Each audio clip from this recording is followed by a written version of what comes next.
We're back, my lady. Oh, you're back a lot sooner than I expected.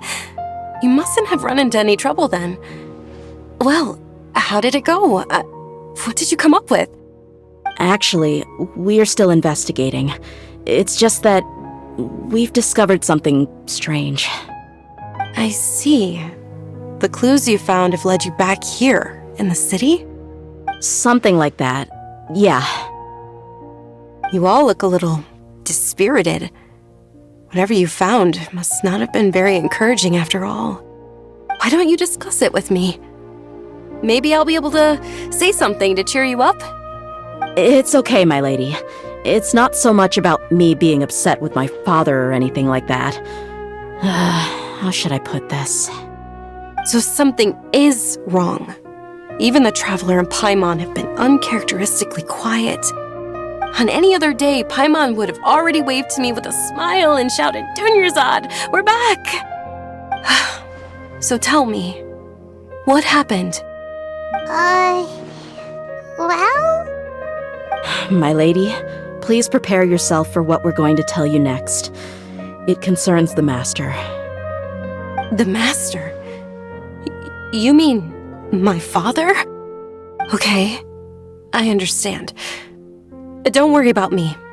I'll listen as attentively as I can. My father has been supplying goods to Dakan al-Akmar? Yeah, it makes as little sense to us as it does to you. I've never doubted the Master's integrity, so I'm having a real hard time rationalizing how he could ever support an infamous brigade like them. Maybe he's not actually aware of the full story and just stumbled into the deal by accident. I can't help but agree with the Traveler. Huh? You mean you feel the same way, Dunyarzad? Thank you for sharing all this information with me. Since you've told me everything you know, I should also tell you about some doubts that I've been harboring for quite a while. In the past, I thought that my father hired a bodyguard for me so that I wouldn't run away and get lost. However, there are plenty of capable mercenaries in the Corps of 30. Why did my father go out of his way to hire Dehya? About that. Well, the Homayanis really needed bodyguards, so they reached out to the Blazing Beasts. Later, the Master told me that I was one of the best mercenaries he'd ever seen, and that I should stick around to become one of his bodyguards. He offered me a pile of mora, so I just signed on. Well, but that didn't really answer my question. Just think about it. Why did my father specifically reach out to the Blazing Beasts?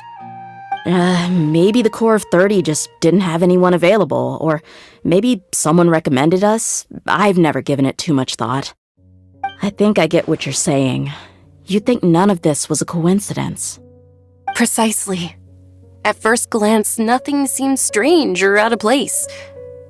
But there are many parts of the story that don't actually make any sense. If my father had always been in contact with Dakan al-Akmar, then it would make sense for him to bring Dehya into our house. You mean the goal all along was to get Dehya to be your bodyguard? No, that's too much of a stretch. I cut all ties with my father a long time ago. He has no control over my life anymore. But that still doesn't rule out the possibility that your father has still been trying to influence your life without you knowing. So, the Master was not likely an innocent victim in all of this? Sorry we put all this on you so suddenly, Dunyarzad. It's okay, Paimon. I should actually be thanking you. Regardless of his reasons, if my father has truly been funding a violent group of mercenaries, then it's my duty to bring him back to reason. But is that really the right thing to do? My father has committed many atrocities and deserves all the punishment that he has coming to him. I have zero sympathy for him. You may call me an ungrateful child, but my feelings will remain the same. However, the Homayani family has treated me with nothing but generosity and kindness. If we decide to investigate this further, we could end up implicating the entire Homayani family. I would be biting the hand that's fed me over all these years. Dehya. It's all right, Dehya. If anyone were to ask, you could always just say that I'm the one who instructed you to get to the bottom of this. You don't have to do that, my lady. I'm not conflicted because I'm afraid of taking responsibility. Besides, you're the one we should all be worried about right now. Hey, it's still too early to give up hope. What was the thing about friendship again? Right, yeah, trust! You said that yourself, Dehya. Besides, there's no point on getting all riled up before we've confirmed all the facts. Thank you, everyone. That makes a lot of sense. I guess I should always remember the trust that I've placed in people. In which case, my lady, could you ask the master to come out and have a chat with us? Sure thing. I also hope he'll be able to give us a logical explanation. Let's meet at the usual place then. Usual place? Ah, right!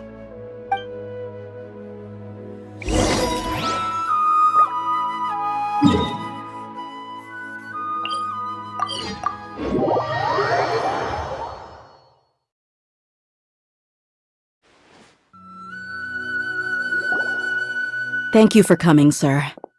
Please allow me to introduce these two. This is the traveler, and next to her is her travel companion, Paimon. Yes, my daughter has mentioned them from time to time.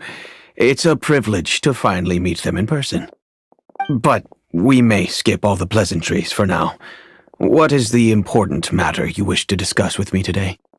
Well, we wanted to bring this transaction record to your attention. There's something on this record that we're all pretty curious about. So, that's what you found.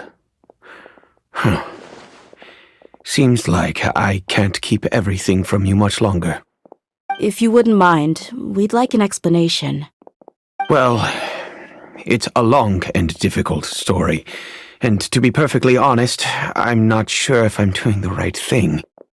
What I do know, though, Dehya, is that the truth will bring you no solace.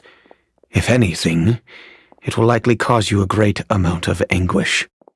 Wait, me? Yes, I understand perfectly why you came to see me, and I am touched by your collective commitment to do the right thing. But knowledge always comes at a price, and sometimes, as they say, ignorance is bliss. Your father, Kusela, and I both believed that. Of course, you have the right to seek and learn the truth, but I must warn you. The facts of this matter may reduce everything you've built for yourself into sand, blowing in the wind. If you must proceed, then Kusela's heartfelt efforts will also fade into the wind like a fleeting mirage. His heartfelt efforts? I'm sorry, sir, but I'm not sure I follow. I've made it this far in life without a single drop of my father's support. I have my own ideals and ways of looking at the world, as well as people and causes that I've chosen to cherish and fight for. None of these things have anything to do with him. I came here today to support you as the head of the Homayani family. No warning will change my stance on that. I understand. Then let me tell you a little story. Our family once needed to take a trip to the desert when Dunyarzad was just a baby. Along the way, we were attacked by bandits. They had superior numbers and quickly overpowered our bodyguards. When all seemed lost, a group of passerby Eremites lent us their support.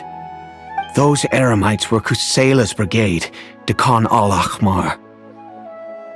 Kusela's men told me that the attackers were Eremite mercenaries, just like themselves. I was shocked. Why would Dekhan al-Ahmar go so far to save us and not spare the fellow Eremites? Kusela was grinning and walked over to play with baby Dunyarzad. She was startled by his unfamiliar face and nearly started crying. Really? I never knew. He said that he had no particular reason to help us. He just took pity on us because he had a daughter about the same age. We started talking about our children, and I sensed that he was a devoted father.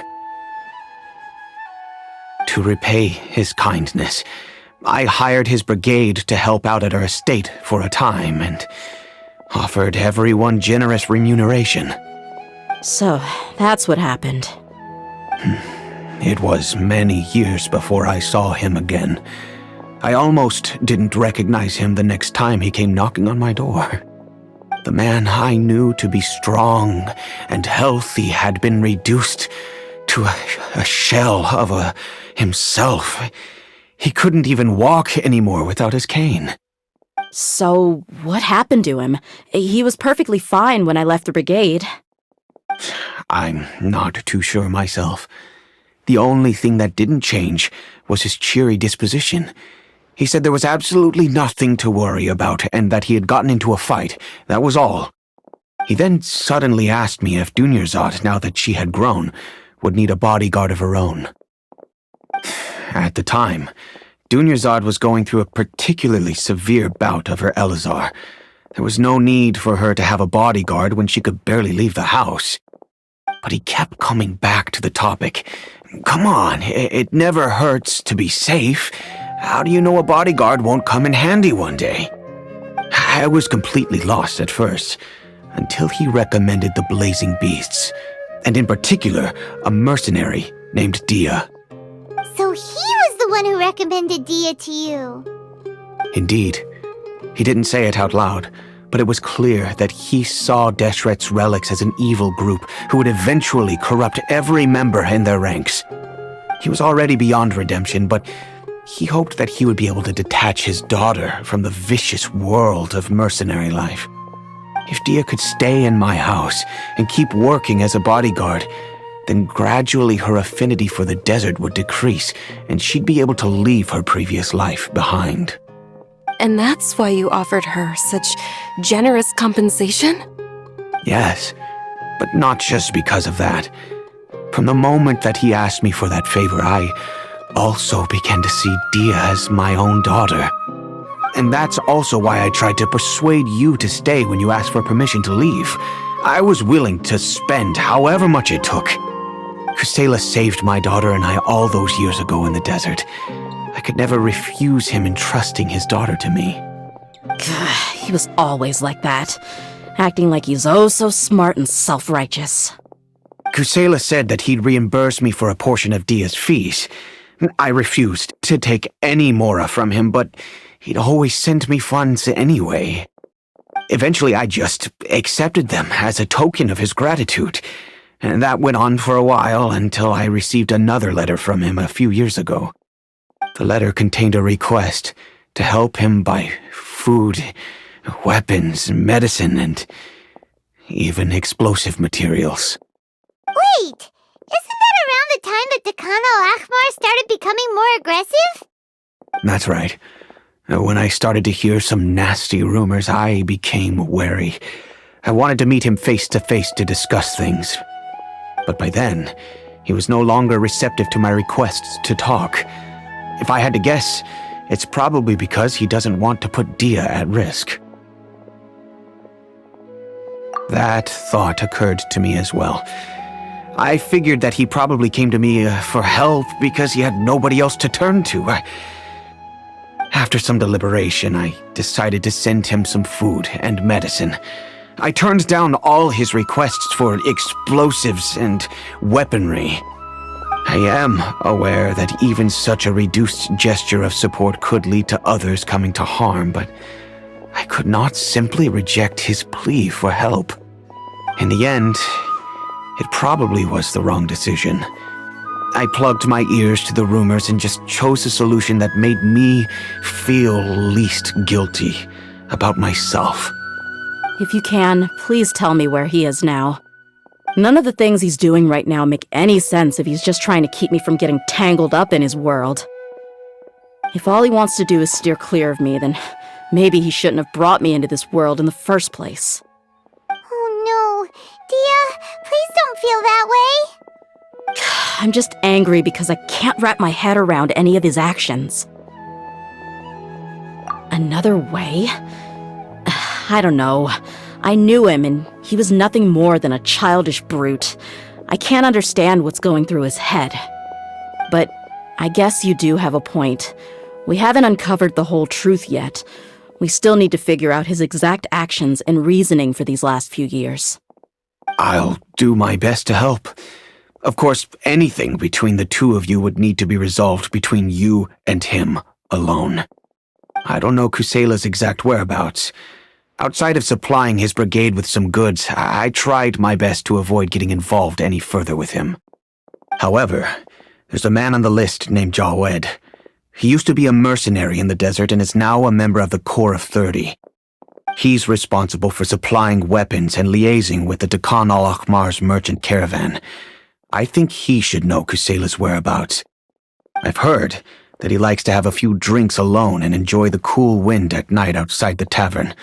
Maybe you'll be able to find him there. Understood. Thank you, sir. Then I guess this is bye for now, unless... I'll stay and be with my father here. To be honest, I'm still a little dazed and haven't finished processing everything quite yet.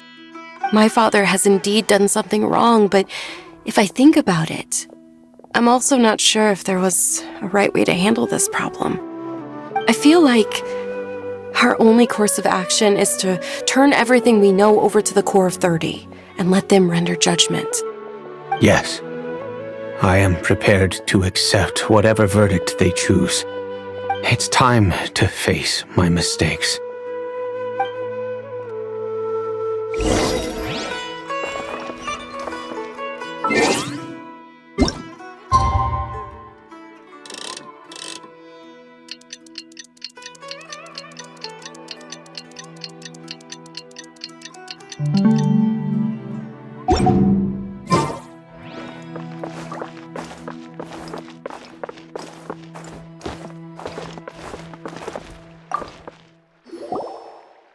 Huh?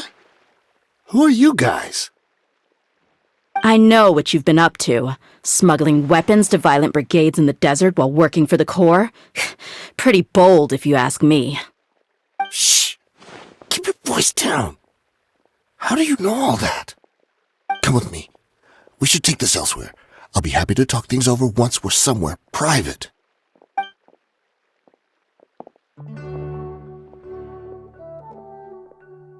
This place should do. All right. Back to my question. How did you all know about me? Don't worry about that for now. You know what kind of punishment you'll face once we report you to the Corps, I assume. Wait. There's no need to jump the gun. Let's talk this out. What are your terms?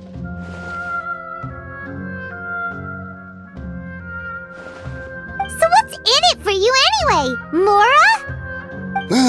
Well, I was a little tight on money at the time, and Kusela took good care of me in the past. I weighed it in my mind, and I couldn't find a reason to turn the opportunity down. I wouldn't only be helping my benefactor, but I could also make some quick Mora. Let me tell you how it is. We're investigating Dekhan al-Akhmar, and we're gonna put an end to their operations. If you provide some help for us, then we might just put in a good word later to reduce the terms of your punishment. Hey, why don't we discuss this a little first? Listen, I made quite a bit of Mora from my last run. Just give me a number, and I'm sure we can... Shut it. My patience is running out. You should know when a mercenary is after something other than money. All right, sheesh. But you gotta promise you'll put in some nice words for me later. They're always on the move. Here's the spot they were at the last time I made my delivery to the desert. Feel free to go have a look. I'm just telling you though, it's not on me if they're not there anymore. Sure. And then you can forget about any nice words from us. Hey, come on. Now you're just being unreasonable. Really? And how do I know you're not leading us straight into a trap?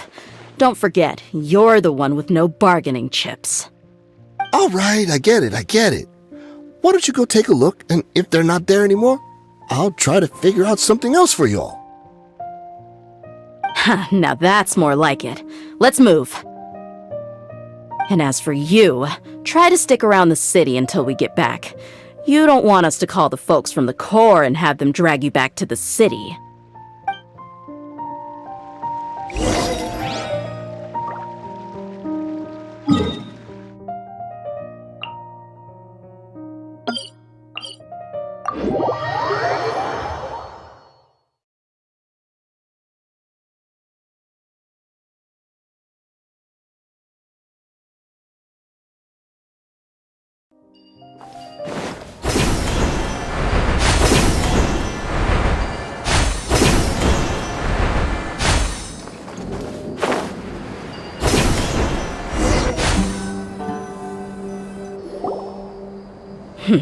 Seems like we're in luck.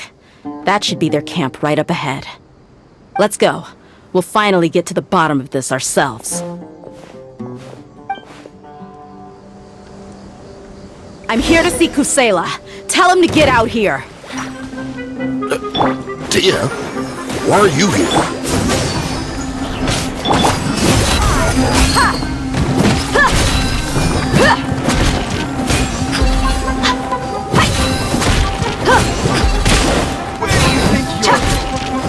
Unleash!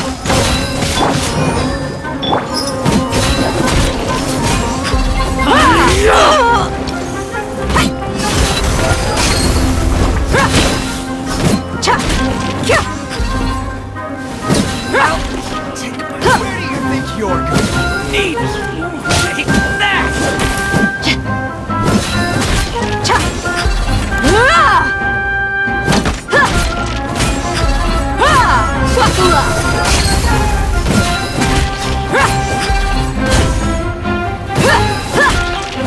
Haven't you all done enough?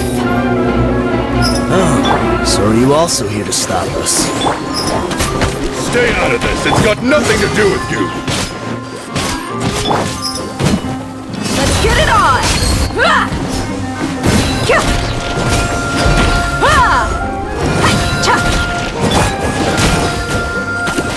Obey! Gloves off! Take that!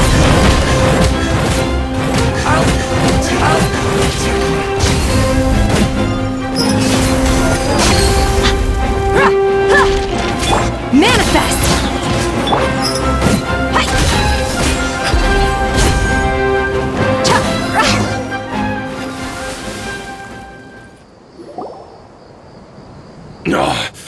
She's so strong. Enough fighting. We all know each other, and I don't want to take things too far. Just bring Kusela to me. There's no use hiding him anymore. Did you understand a single word I just said? Or do I need to bash your skull in some more? All right, everyone, let's all just calm down for a second. Dehya, the boss can't come out and see you anymore. He died a long time ago. What? Seems like you've been out of the loop for a while. Guess that's for the best, though. At least, that's what the old man wanted. When did he die? What happened to him? A few years ago, Kusela broke up Dakan al-Ahmar and went to the Deshret's Relics headquarters by himself. So is that when you guys started acting up? We would prefer to call it taking revenge. Every last person in Deshret's Relics must pay in blood for what they did. Let me start from the beginning. Dehya, do you know how the head of the Relics maintained order internally? Overwhelming strength and unquestionable authority? Those were a part of it, yes. But just those on their own weren't enough. They had another tool at their disposal. They called it a person's record. Regardless of whether they joined by their own will or were coerced, every person in Deshret's Relics were forced to leave a record of themselves at headquarters. Whether it be their deepest sin, some unforgivable act, or their most immoral exploit, the record served both as a symbol of loyalty and the perfect material for blackmail. That's precisely it. Every one of us have a record. Me, Bashar, Tikriti, and all the boys who grew up with Dehya and ended up joining our ranks. But you, Dehya, you were never asked to provide a record, were you? I never even knew this was a requirement. You were probably the only person in all of Deshret's relics who didn't know about it. Ever since you were born, Boss had been trying to shield you from this organization's sinister rules. Not only that, but he also banned all of us from committing any nefarious acts. He said he'd take care of the dues we had to pay regularly to headquarters. But in the end, he was just an ordinary person. What could he do? He was forced to go to headquarters again and again to account for missed dues and incomplete records. He'd come up with all kinds of excuses and get beaten up as a result. We all knew he was doing that for you. He wanted to get you out of this world, no matter what it took. And that's why he became a shell of himself and couldn't walk without a cane. Wait, but that doesn't make any sense. I didn't know about any of this, and I'd never seen him get injured or beaten. Because you were too young at the time. How would you ever tell between wounds from a beating and wounds from battle? When you left home after that final argument with him, he seemed to age by a decade overnight. Even his hair went gray. So, even the blazing beasts were... Yep. It was all his doing. Had he not arranged them to come to you, you probably would have been reduced to a pulp before you ever left the desert. A few years ago, Boss said he needed to make another trip to headquarters. He was already pretty weak then, and we all assumed he was going to get beaten again. I suggested that he hand the role of leadership over to me, but he said there was no longer any need, since the Khan al-Ahmar would soon be no more. His words made no sense to me, but that night, we heard that a massive fire tore through headquarters and razed everyone's records to ash. Everyone gained their freedom that night. Many members fled, not just from our ranks, but from the other brigades as well. But how could we leave with a clear conscience? All of us who knew exactly what had happened. The boss can't have just died for nothing. Those heartless jerks at headquarters took him from us. From that point on, the sole purpose of the Khan al-Ahmar became revenge. The big fire that boss started was quite a blow to headquarters' strength. It's given us the opportunity to launch our attack. Even though we're outnumbered, we vowed to see our revenge through to the very end. There were people from headquarters who changed their names and went into hiding. Some fled to other brigades, and others escaped to the rainforest.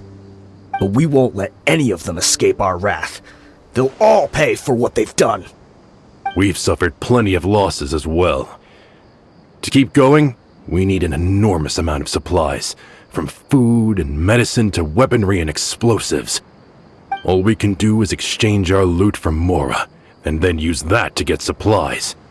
We forged Boss's handwriting and sent out many letters to his former friends. Thankfully, many people were willing to come to our aid. We were also able to attract many mercenaries who shared our goal. We've endured unspeakable pain to win many impossible battles. Deshret's relics have become weaker and weaker, and now we finally have an opportunity to directly strike their headquarters. Paimon doesn't know what to say anymore. We do know right from wrong, but we were sinners from the very beginning. We do not deserve the freedom that the boss won for us with his life. Boss always loved his old-fashioned hero stories. Those tales about sacrificing yourself to save the world. We used to always laugh at him for it. But in the end, he really went and lived those stories out himself. As for me, I never considered myself a hero. We're all the lowest of the low. We have no right to even imagine such an existence. But maybe those hero stories he liked foreshadowed everything that was to come. The spirit of the hero touched all those he had saved, and more people joined his cause. Maybe we were all just acting along with the play in the beginning. But as we acted the parts and recited the lines, we were drawn in, And now, we want to see the story through to the end. I'm sorry, Dehya. I know you always found us insufferable ever since you were young. Just think of this as a madman ranting. I'll go with you. Huh? Dehya? You wanna go with them? I grew up with these guys, and I know they're not bad people. It's just that some situations get so bad that it's difficult to tell good from evil. All I know is that Deshret's relics must be destroyed. Furthermore, I want to go see the place for myself. I want to know if my father is still there. I know you don't want to get involved in this, so there's no need for you to tag along. I can do this on my own. Yeah, Paimon feels like we'd only regret it if we don't see this through to the end. Thank you. We'll be a lot stronger together with you. I bet Boss would lose his mind if he ever knew you'd join us at the very last moment like this. Considering all the losses and injuries we sustained, we can't afford to turn down someone as powerful as you. He can think whatever he wants. But the fact is, I owe him this much.